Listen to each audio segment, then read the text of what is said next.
Nikdy jsem si neuvědomil, že 21 let je vlastně takhle dlouhá doba. Když během jediného večera nedokážu prostě rozfoforovat veškerý svůj plat, tak jsem u ní měšťák. Když jím maso, tak jsem požírač mrtvejch svalů. Můžu vám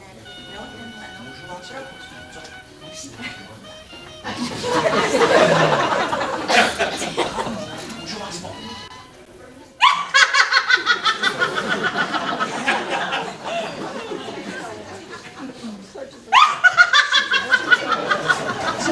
Tohle mi ještě chybělo. Největší muka prožívám, když jsem středem pozornosti. Zemřela bych, miláčku. Nikdy.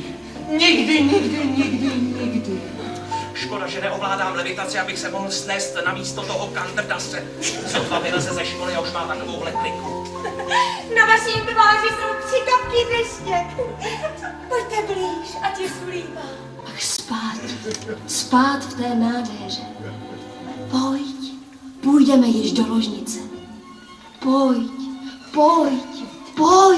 Slyšela jsi to? Pokažné zařízení. Já si pravdu. Jdu do auta.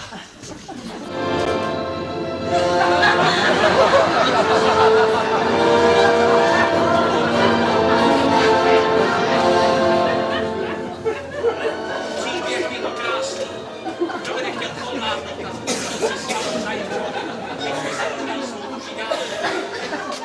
Faust určitě věřil, že na něj Mephisto nakonec zapomene, protože v pekle budou mít firmou s daňovým přiznání. Ta učitelka má zas novýho chlapa. Madam Zajíčková se svým příšerným paletem na holí ramenou. Co picnu. Dobrý večer. Máte krásné paleto. Proč jsem to řekla? Čočo-san stále čeká se svým dítětem na Pinkertonův návrat.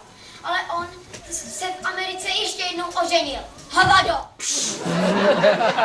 Čeká celou noc. Dočká se však jen toho, že Pinkerton přijde se svojí novou ženou. Brej, synka, jak to dítě k tomu přijde? Tak sentimentální. Takhle se to hrálo snad před. Divadlo jde do hajzlu. Když nevíš sad, totiž napadíš tač. Pojedeme spolu někdy do Paříže, mašér! Vzpomínáte na Natalii Gavrilovnu a její skleněné oko? Jujajajajajaj! To byly časy! Je tam fakt děsná frouta, fakt.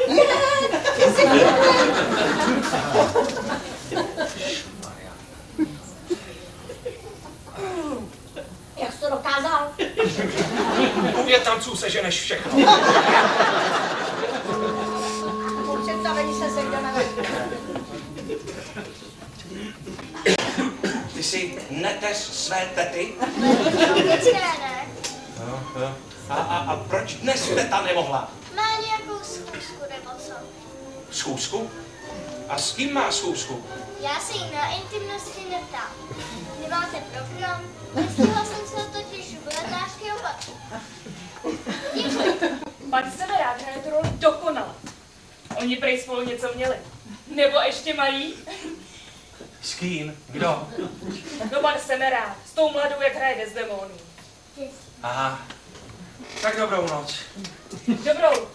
Jestli se dá smějete, tak příště raději nechoďte. Vy se ještě neznáte. Ale jo, myslím, že známe, to je strýček Váňa, ne? Bývalý muž, doktor Ultrmiller. Vím, právník. Psychiatr. Já pro mě hodně udělal. Říkáš si, že jsi jevištní výtvarník, že jsi svobodnej a že máš rád Svíčkovou. Co to děláš? Celou tu dobu se to na mě hráli a já prošvihla tolik příležitostí. Ještě, že existují počítačový kurzy. Petro, dala si mýmu životu smysl. A ty si můj život zničil. Miluju tě. A já tě nenávidím! Oči černé!